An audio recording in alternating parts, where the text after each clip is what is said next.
أعوذ بالله من الشيطان الرجيم.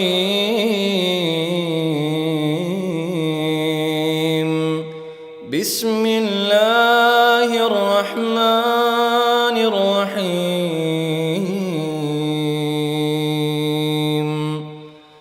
طه ما أنزلنا عليك القرآن لتشقى إلا تذكرة لمن يخشى تنزيلا ممن خلق الأرض والسماوات العلى الرحمن على العرش استوى له ما في السماوات وما في الأرض وما بينهما وما تحت الثرى وإن تجهر بالقول فإنه يعلم السر وأخفى الله لا إله إلا هو له الأسماء الحسنى. وهل أتاك حديث موسى إذ رأى نارا فقال لأهلهم كثوا إني آنست نارا لعلي آتيكم منها بقبس أو أجد على النار هدى. فلما أتاها نودي يا موسى إني أنا ربك فاخلع نعليك إنك بالوادي المقدس طوى وأنا اخترتك فاستمع لما يوحى إنني أنا الله لا إله إلا أنا فاعبدني وأقم الصلاة لذكري إن الساعة آتية أكاد أخفيها لتجزى كل نفس بما تسعى فلا يصدنك عنها من لا يؤمن بها واتبع هواه فتردى. وما تلك بيمينك يا موسى قال هي عصاي أتوكأ عليها وأهش بها على غنمي ولي فيها مآرب أخرى قال ألقها يا موسى فألقاها فإذا هي حية تسعى قال خذها ولا تخف سنعيدها سيرتها الأولى واضمم يدك إلى جناحك تخرج بيضاء من غير سوء آية أخرى لنريك من آياتنا الكبرى اذهب إلى فرعون إنه طغى قال رب اشرح لي صدري ويسر لي أمري واحلل عقدة من لساني يفقه قولي واجعل لي وزيرا من أهلي هارون أخي اشدد به أزري وأشركه في أمري كي نسبحك كثيرا ونذكرك كثيرا إنك كنت بنا بصيرا قال قد أوتيت سؤلك يا موسى ولقد مننا عليك مرة أخرى إذ أوحينا إلى أمك ما يوحى أن اقذفيه في التابوت فاقذفيه في اليم فليلقه اليم بالساحل يأخذه عدو لي وعدو له وألقيت عليك محبة مني ولتصنع على عيني إذ تمشي أختك فتقول هل أدلكم على من يكفله فرجعناك إلى أمك كي تقر عينها ولا تحزن وقتلت نفسا فنجيناك من الغم وفتناك فتونا فلبثت سنين في أهل مدين ثم جئت على قدر يا موسى واصطنعتك لنفسي اذهب أنت وأخوك بآياتي ولا تنيا في ذكري اذهبا إلى فرعون إنه طغى فقولا له قولا لينا لعله يتذكر أو يخشى قالا ربنا إننا نخاف أن يفرط علينا أو أن يطغى قال لا تخافا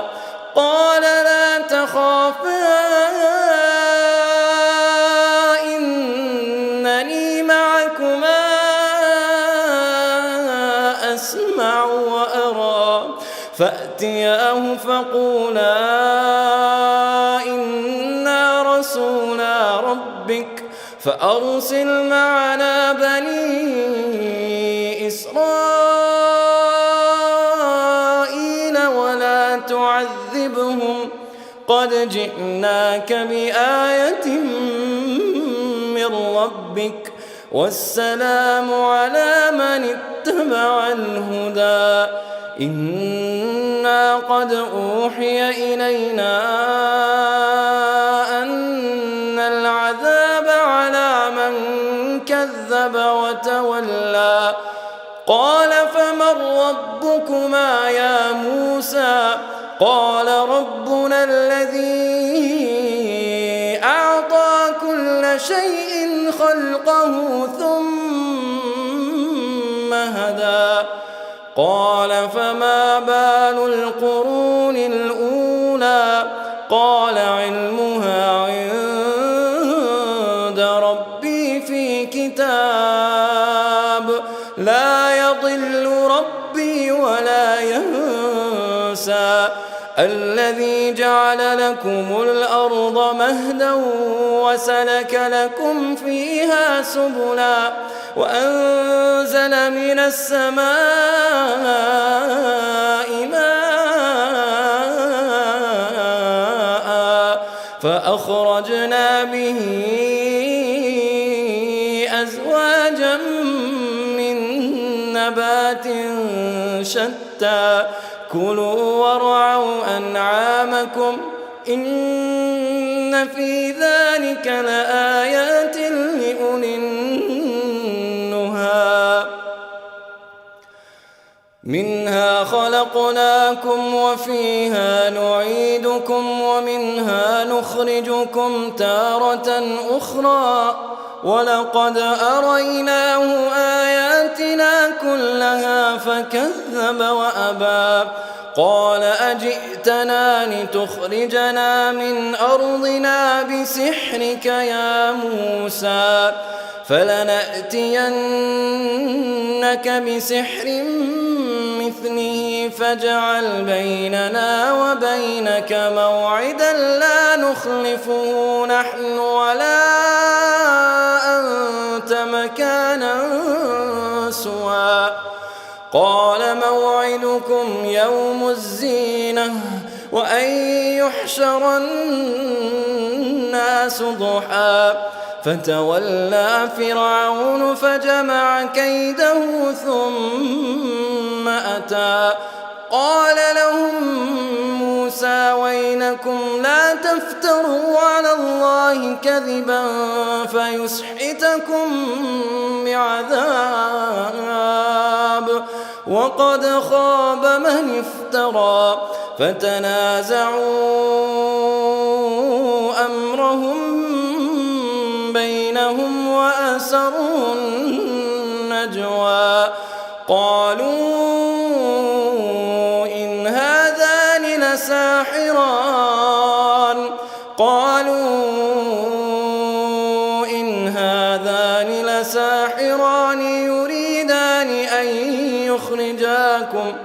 يريدان أن يخرجاكم من أرضكم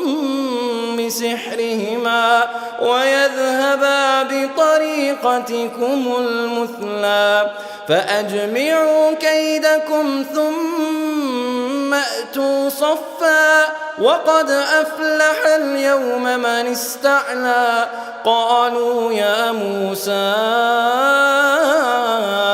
إما أن تلقي وإما أن نكون أول من ألقى قال بل ألقوا فإذا حبالهم وعصيهم يخيل إليه من سحرهم أنها تسعى فأوجس في نفسه خيفة موسى قلنا لا تخف إنك أنت الأعلى وألق ما في يمينك تلقف ما صنعوا إنما صنعوا كيد ساحر ولا يفلح الساحر حيث أتى فألقي السحرة سجدا قالوا آمنا برب هارون وموسى قال آمنتم له قبل أن آذن لكم إنه لكبيركم الذي علمكم السحر فلأقطعن أيديكم وأرجلكم من خلاف ولأصلبنكم في جذوع النخل ولتعلمن أينا أشد عذابا وأبقى قالوا لن نؤثرك على ما جاءنا من البينات والذي فطرنا فاقض ما أنت قاض إنما تقضي هذه الحياة الدنيا إنا آمنا بربنا ليغفر لنا خطايانا وما أكرهتنا عليه من السحر والله خير وأبقى إنه من يأت ربه مجرما فإن له جهنم لا يموت فيها ولا يحيا ومن يأته مؤمنا قد عمل الصالحات فأولئك لهم الدرجات العلى جنات عدن تجري من تحتها الأنهار خالدين فيها وذلك جزاء من تزكى. ولقد أوحينا إلى موسى أن أسر بعبادي فاضرب لهم طريقا في البحر يبسا لا تخاف دركا ولا تخشى فأتبعهم فرعون بجنوده فغشيهم من اليم ما غشيهم وأضل فرعون قومه وما هدى. يا بني إسرائيل قد أنجيناكم من عدوكم وواعدناكم جانب الطور الأيمن ونزلنا عليكم المن والسلوى كلوا من طيبات ما رزقناكم ولا تطغوا فيه فيحل عليكم غضبي ومن يحلل عليه غضبي فقد هوى وإني لغفار لمن تاب وآمن وعمل صالحا ثم اهتدى. وما أعجلك عن قومك يا موسى قال هم أولئك على أثري وعجلت إليك رب لترضى قال فإنا قد فتنا قومك من بعدك وأضلهم السامري. فرجع موسى إلى قومه غضبان أسفا قال يا قوم ألم يعدكم ربكم وعدا حسنا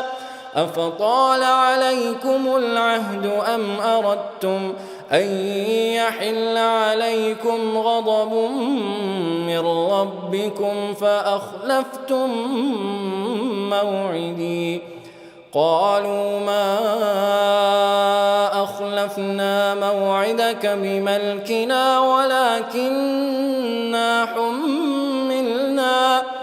ولكننا حملنا أوزارا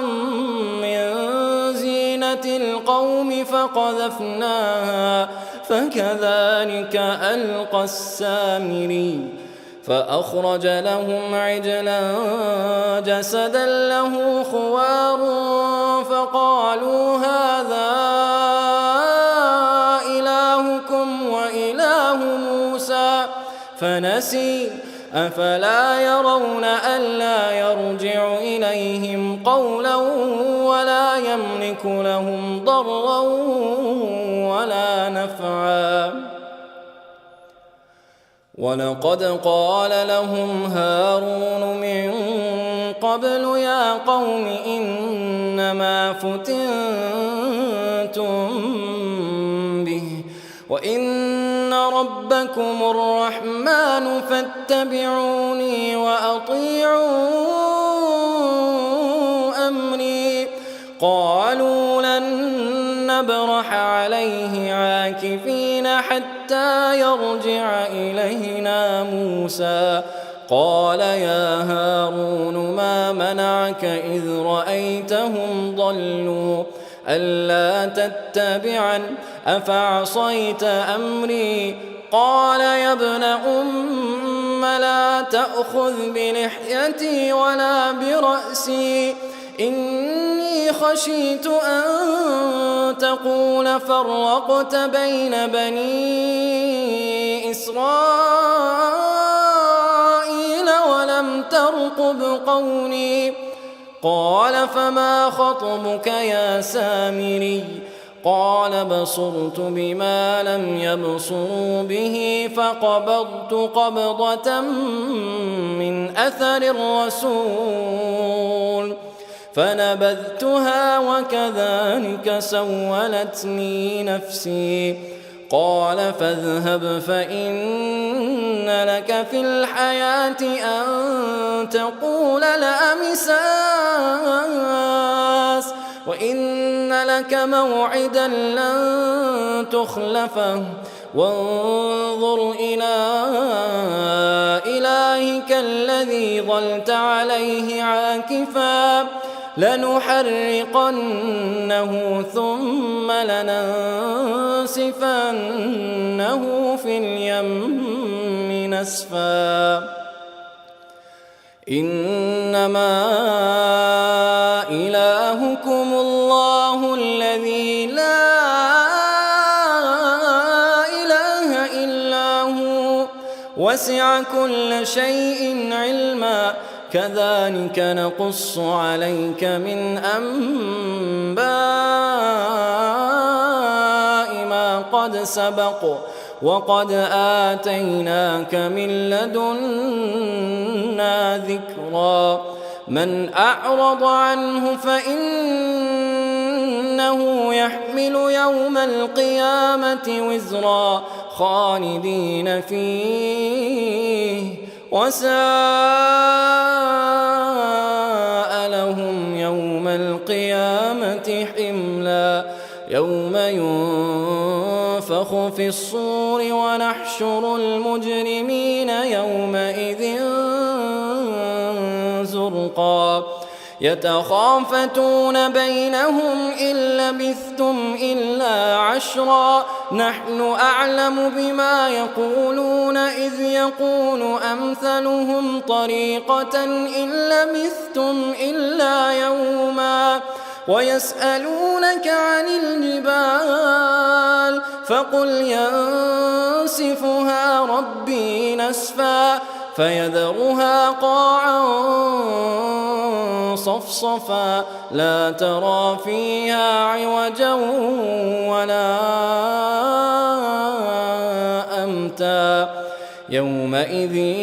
يتبعون الداعي لا عوج له وخشعت الأصوات للرحمن فلا تسمع إلا همسا يومئذ لا تنفع الشفاعة إلا من أذن له الرحمن ورضي له قولا يعلم ما بين أيديهم وما خلفهم ولا يحيطون به علما وعنت الوجوه للحي القيوم وقد خاب من حمل ظلما ومن يعمل من الصالحات وهو مؤمن فلا يخاف ظلما ولا هضما وكذلك أنزلناه قرآنا عربيا وصرفنا فيه من الوعيد لعلهم يتقون أو يحدث لهم ذكرا فتعالى الله الملك الحق ولا تعجل بالقرآن من قبل أن يقضى إليك وحيه وقل رب زدني علما ولقد عهدنا إلى آدم من قبل فنسي ولم نجد له عزما وإذ قلنا للملائكة اسجدوا لآدم فسجدوا إلا إبليس أبى فقلنا يا آدم إن هذا عدو لك ولزوجك فلا يخرجنكما من الجنة الجنة فتشقى إن لك ألا تجوع فيها ولا تعرى وأنك لا تظمأ فيها ولا تضحى فوسوس إليه الشيطان قال يا آدم هل أدلك على شجرة الخلد وملك لا يبلى فأكلا منها فبدت لهما سوآتهما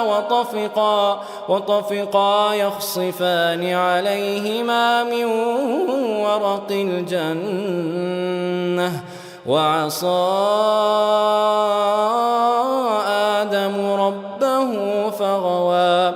ثم اجتباه ربه فتاب عليه وهدى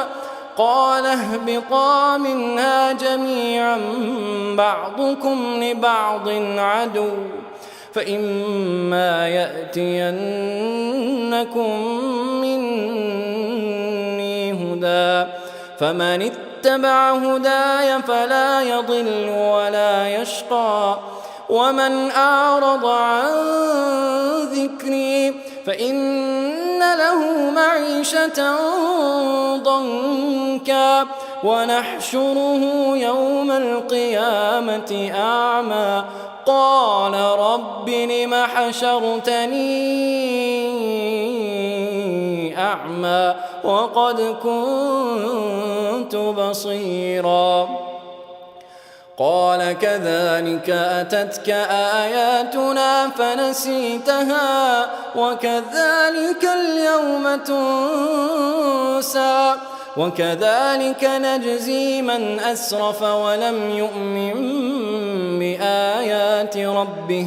ولعذاب الآخرة أشد وأبقى أفلم يهد لهم كم أهلكنا قبلهم من القرون يمشون في مساكنهم إن في ذلك لآيات لأولي النهى ولولا كلمة سبقت من ربك لكان لزاما وأجل مسمى فاصبر على ما يقولون وسبح بحمد ربك قبل طلوع الشمس وقبل غروبها ومن آناء الليل فسبح وأطراف النهار لعلك ترضى ولا تمدن عينيك إلى ما متعنا به أزواجا منهم زهرة الحياة الدنيا لنفتنهم فيه ورزق ربك خير وأبقى وأمر أهلك بالصلاة واصطبر عليها لا نسألك رزقا نحن نرزقك والعاقبة للتقوى وقالوا لولا يأتينا بآية من ربه أولم تأتهم بينة ما في الصحف الأولى ولو أنا أهلكناهم بعذاب من قبله لقالوا ربنا لولا أرسلت إلينا رسولا فنتبع آياتك من قبل أن نذل ونخزى قل كل متربص فتربصوا فستعلمون من أصحاب الصراط السوي ومن اهتدى صدق الله العظيم.